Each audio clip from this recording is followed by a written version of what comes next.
تو اچھا مصیبت یہ ہے کہ ہمارے ہاں نیگیٹیوٹی اتنی زیادہ ہے, کسی کو کوئی اچھی خبر بھی دو تو اس نے غم ہی کی خبر لینی ہے.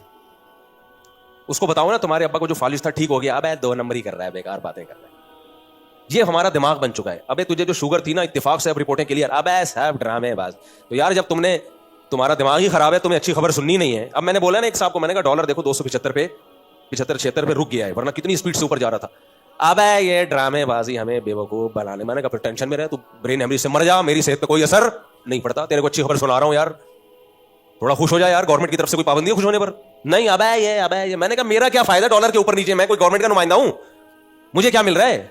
خوش ہو رہا ہوں میں, تجھے بھی خوش کر رہا ہوں, کیونکہ مجھے کچھ آتھینٹک ذرائع سے خبر ملی ہے, اخباروں کی یوٹیوب کی خبریں نہیں ہے.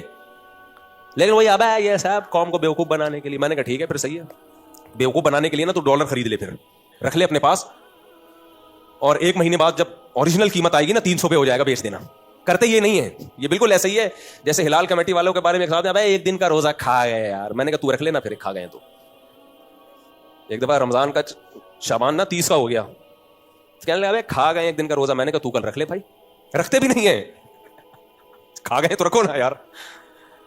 تو کچھ عادت ایسی پڑ گئی ہے منفی, اور اس میں بھی میں سمجھتا ہوں ہمارے حکمرانوں ہی کا کردار ہے, وہی ذمہ دار ہے. انہوں نے کیا کچھ ایسا ہے کہ اب لوگ اچھی خبر سننے کی, لوگ کہتے ہیں کہ یہ ڈرامہ ہو رہا ہے ہمارے ساتھ, کچھ نیگیٹیوٹی کو بہت ضرورت سے زیادہ پھیل گئی ہے. تو خیر, تو کیا کہہ رہا تھا یار میں, دائیں بائیں بیان تو دائیں میں بہت گھوم رہا ہوں میں, بات کیا چل رہی تھی؟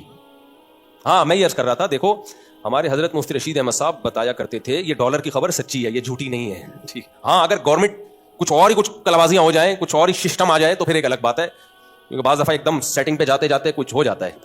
لیکن ابھی تک کے حالات یہ ہیں کہ اکنامکلی پاکستان الحمدللہ گرو کر رہا ہے, وہ اچھی خبریں آ رہی ہیں. اور یہ گورنمنٹ کی خبریں صرف نہیں ہیں, یہ جو تاجر جو جن کی پوری ملک کی اکنامی پہ جن کی جو لگام ہے نا جن کے ہاتھ میں, یہ ان کی, ہمارا اٹھنا بیٹھنا ہر ایک کے ساتھ ہوتا ہے, رکشے والوں کے ساتھ بھی ہوتا ہے, ٹماٹر والوں کے ساتھ بھی ہوتا ہے, بیچارے جو لوگ جوتے سیتے ہیں ان کے ساتھ بھی ہوتا ہے, اور بڑے بڑے اربپتی تاجروں کے ساتھ بھی ہوتا ہے. تو صرف ایسا نہیں ہے کہ ہم درس قرآن ہی دیتے ہیں اور انڈا موڑ پہ ہی رہتے ہیں اور 4 شادیاں ہی کرتے ہیں, اس کے علاوہ ہمارا کوئی کام نہیں ہے.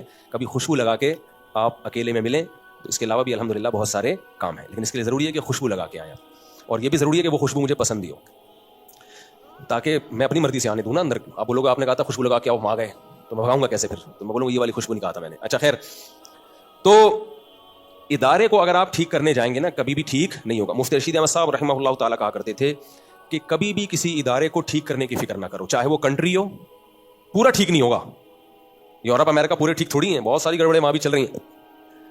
کوئی بھی اجتماعی نظام جہاں بھی ہوگا اس میں لازماً کچھ خامیاں ہوں گی, انہی خامیوں کے ساتھ اس سسٹم کو چلایا جائے گا, انہی خامیوں کے ساتھ.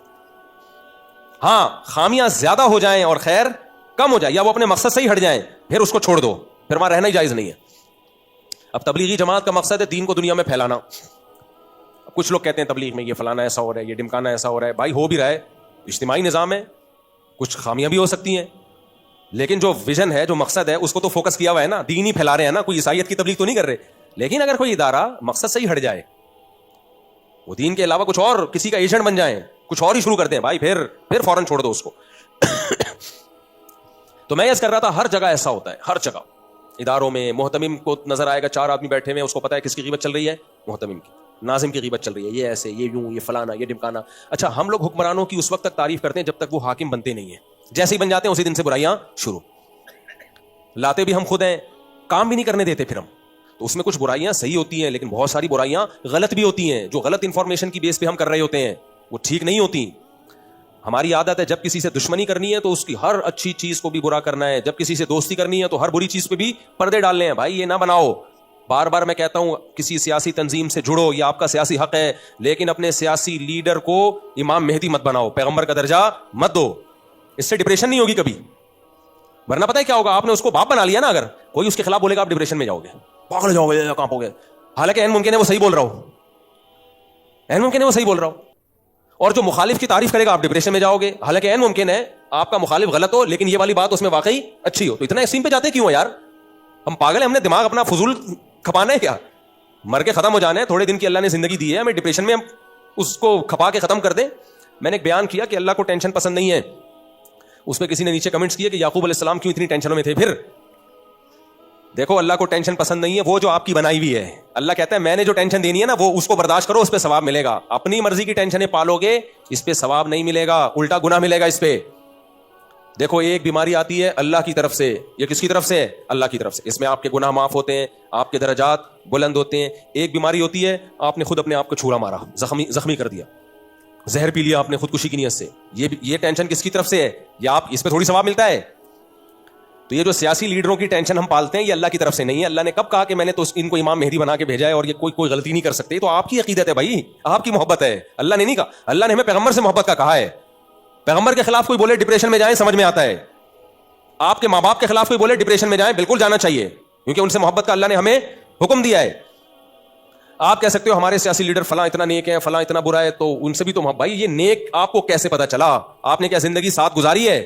آپ نے نیوز دیکھ کے اندازہ لگایا تو اندازہ ہے, ٹھیک ہے. تو اندازوں پر اتنی بڑی عقیدت کی بنیادیں اور اتنی بڑی نفرتوں کی بنیادیں قائم نہیں کی جاتی. اندازوں کو اندازہ ہی رہنے دیا جاتا ہے. دیکھو امام ابو حنیفہ نے اجتہاد کیا نا, اجتہاد کر کے مسائل نکالے. بعض مسئلوں میں امام شافعی نے ان سے اختلاف کیا, حالانکہ ہمیں پتا ہوتا ہے اس میں امام ابو حنیفہ کی دلیل بہت مضبوط ہے. ہمیں اشکال ہوتا ہے کہ امام شافعی نے اس پہ اختلاف کیسے کر لیا. لیکن فقہ میں ایک اصول بتایا جاتا ہے کہ قطع نظر اس سے کہ اس کی دلیل مضبوط تھی یا نہیں تھی, جب امام شافعی نے اختلاف کر لیا تو اب وہ مسئلہ مجتہد فی ہے, مختلف فی ہے. اب اس میں ایک رائے میں یقینی فیصلہ درست نہیں ہے. کیوں؟ اتنے بڑے مجتہد ہیں بھائی, جب انہوں نے کر لیا اختلاف تو اس کا مطلب کچھ تو تھا نا. اب اس میں اتنا یقین سے کہنا کہ یہی صحیح ہے باقی سب غلط ہے, یہ طریقہ غلط ہوگا. اس لیے کہتے ہیں چاروں اماموں میں کسی مسئلے میں اختلاف ہو جائے تو بس وہ اختلاف ہی اس بات کی علامت ہے, اب اس میں یقینی رائے قائم کرنا درست نہیں ہے. تو وہ مجتہدین اتنے غور و فکر کے بعد رائے قائم کرتے تھے. اس کے بعد ہمیں حکم ہے کہ یہ عقیدہ رکھو کہ غلطی کا امکان ہے. تو اپنے سیاسی لیڈروں کے بارے میں ہم کہیں کہ اس میں ہماری رائے میں غلطی نہیں ہو سکتی, اس کا مطلب ہم اپنے آپ کو تو صحابہ تابعین سے بھی زیادہ آگے سمجھتے ہیں. پھر کیا خیال ہے بھائی؟ ہم نے یہ سمجھ لیا کہ ہم تو بہت بڑے فنٹر ہیں, تو اتنا بڑا فنٹر بنتے کیوں؟ تو خیر میں جلدی جلدی بات کو سمیٹ کے ختم کرتا ہوں. میں یہ عرض کر رہا تھا کہ 3 قسم کے لوگ ہیں. یہاں سے بات شروع ہوئی تھی نا ہماری. ایک وہ جن کا آپ سے کوئی لینا دینا نہیں ہے, نئے نئے لوگ بھی آتے ہیں نا تاکہ ان کو بیان سے لنک ہو جائے نا ان کا, جن سے آپ کا کوئی لینا دینا نہیں ہے. تو ان میں 99 خامیاں ہیں, خوبی ہے, تو نظر کس پہ رکھنی ہے بھائی؟ حتیٰ کہ غیر مسلم میں مل رہا ہو تو اس کی یہ خوبی بھی نظر رکھو کہ آپ سے اچھے طریقے سے مل رہا ہے.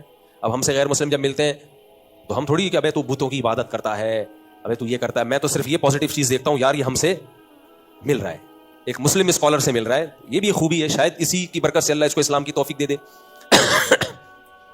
اب ہم تو سب لوگ یہ جاننے لگے ہیں نا, تو جہازوں میں بہت دفعہ ہوتا ہے ایئر ہوسٹس سیلفی لے رہی ہوتی ہے. ابھی میں جا رہا تھا, میرے ساتھ ایک پائلٹ بیٹھے ہوئے تھے, ماشاء اللہ اتنی بڑی داڑھی ان کی.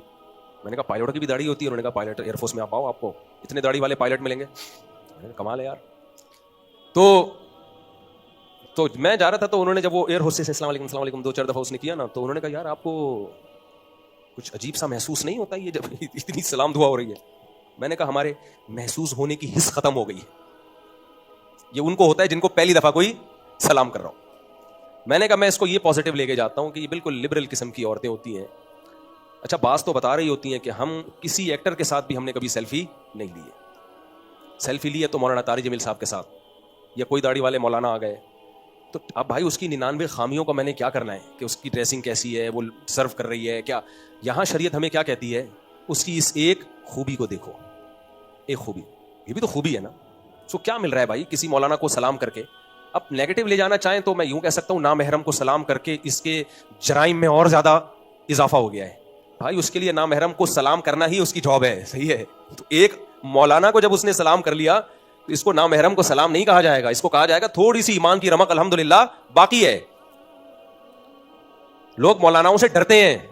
میرے ساتھ ایئرپورٹ پہ ایسا ہوتا ہے, کوئی خاتون آ رہی ہے مسئلہ پوچھتے ہوئے ڈر رہی ہے, سینگ نہ مار دیں مولانا صاحب.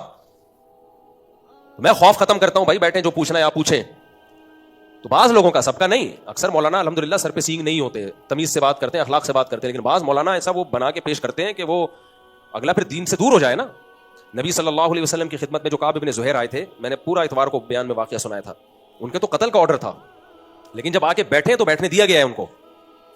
خیر, تو جس سے آپ کا کوئی لینا دینا نہیں ہے, آپ نے اس کی ایک خوبی پہ نظر رکھنی. جس سے آپ کا اصلاحی تعلق ہے, آپ اس کے پیر و مرشد ہیں, تو اس کی 99 خامیوں کو چھوڑ کر, 99 خوبیوں کو چھوڑ کر ایک برائی پہ نظر رکھنی ہے, جیسے کہ مولانا شریف تھانوی نے فرمایا. اس کے اندر یہ مسئلہ ہے اس کے ساتھ. اور تیسرا وہ جس سے آپ کا معاملات ہیں. اب معاملات جس کے ساتھ ہیں تو اس کی صرف اس برائی کو فوکس کرنا ہے جس کا آپ سے تعلق. یہ ٹاپک اہم ہے بہت زیادہ. اب اس میں مسجدوں کی انتظامیہ بھی آ گئی, دفتروں میں آپ کے باس بھی آ گیا. بھائی وہ نیا امپلائی آیا ہے, اس کی تنخواہ ڈبل ہے, 10 گنا ہے, 20 گنا ہے, تمہارا کیا لینا دینا؟ تم سے جو ایگریمنٹ ہوا تھا وہ اس کا پابند ہے یا نہیں ہے؟ سمجھتے ہو کہ نہیں سمجھتے؟